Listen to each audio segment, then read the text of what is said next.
Dire quelques mots avant de quitter Israël pour l'Égypte. Je suis ici, en Israël, pour témoigner de la totale solidarité de la France avec Israël et le peuple israélien. Israël est un pays ami. Nous nous tenons à ses côtés et aux côtés de son peuple. Israël a été frappé par la barbarie terroriste dans le cadre d'attaques sans précédent, a vécu l'horreur, a connu l'indicible. Et je ne reviendrai pas sur les scènes que nous avons tous vues. Une fois de plus, je veux redire que rien ne justifie jamais le terrorisme. Jamais. Nier cela, c'est renier notre humanité.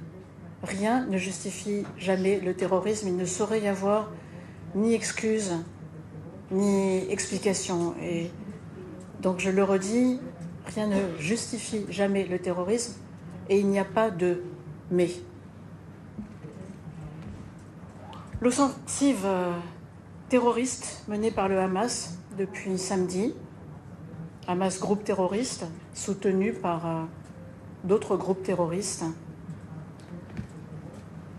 doit être condamnée avec la plus grande fermeté. La France l'a condamnée immédiatement, à de nombreuses reprises, avec la plus grande force. Et je le refais à nouveau devant vous ce soir. Et j'ajoute qu'au-delà des tirs de roquettes indiscriminés, au-delà des atrocités, des viols, des massacres même, parce que je crois qu'il faut dire les choses, il s'agit de massacres, ni plus ni moins. Les enlèvements et les prises en otage sont particulièrement abjectes, ignobles. Vous savez qu'elles peuvent avoir concerné des personnes âgées et même des enfants. Donc une nouvelle fois, comme le président de la République l'a déjà demandé, nous demandons que tous les otages soient libérés, et soient libérés immédiatement et sans condition. Pas de chantage.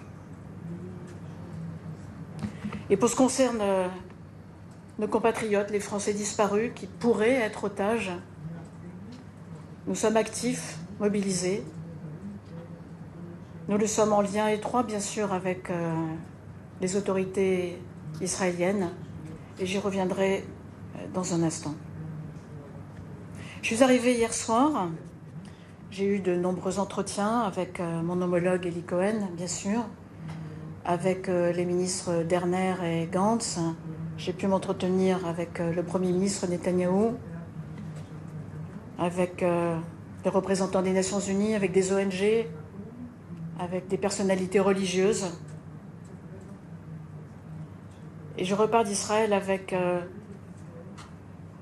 le sentiment accru de celui qui était le mien à mon arrivée hier. La situation est difficile, elle est préoccupante, elle est grave. Et donc il est important dans ces circonstances de commencer par le commencement et de redire qu'Israël a le droit de se défendre face à la monstruosité du Hamas et au danger qu'il représente. Sa réponse doit être ferme, elle doit être juste,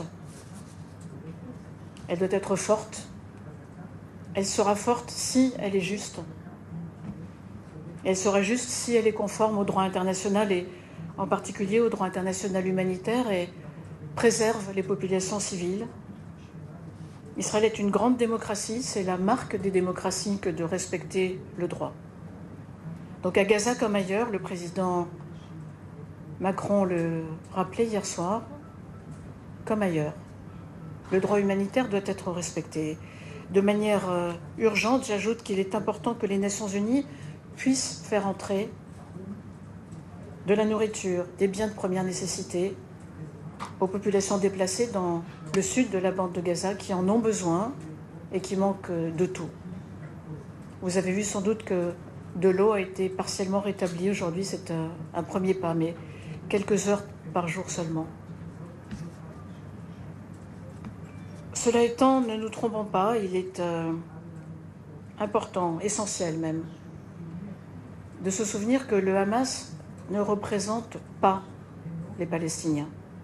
Le Hamas fait du mal aux Palestiniens. Et en ce moment même, c'est le Hamas qui prétend garder la population palestinienne de Gaza en otage. Voilà la situation. J'ai dit que je voulais vous parler de nos compatriotes. Et je veux le faire ce soir avec plus d'émotion encore que je l'ai fait ce matin. La France partage la peine d'Israël dans son cœur et dans sa chair aussi, parce que des Français sont tombés sous les coups des terroristes. 19 des nôtres ont perdu la vie. Ce matin, je vous aurais dit 17. 19 Français ont été fauchés par le terrorisme. Et nous sommes aussi sans nouvelles fiables de 13 autres Français, dont les cas sont évidemment très inquiétants et qui, pour certains d'entre eux, peut-être sont retenus en otage. Et je veux dire à leurs familles, à leurs proches qui vivent dans l'angoisse. Une angoisse que vous n'imaginez pas. Après tant et tant de jours, leur dire que nous sommes à leur côté. Je le leur ai dit ce matin, parce que ce matin, mon premier geste lors de cette visite a été de les rencontrer, d'être à leur côté, de les entendre, de partager leur douleur. Et donc je le redis, comme je le leur ai dit ce matin, tout sera fait pour ramener nos compatriotes dans leur foyer. La France n'abandonne aucun de ses enfants. Voilà un moment de tristesse, un moment aussi de difficulté pour la région. Ce déplacement au Proche-Orient, il m'a bien sûr amené d'abord en Israël pour dire notre solidarité, mais il y a aussi une responsabilité diplomatique impérieuse, qui est une responsabilité pour la France, qui est la nôtre, mais qui est aussi une responsabilité collective et qui est de tout faire pour éviter un embrasement régional. Et je le dis avec gravité.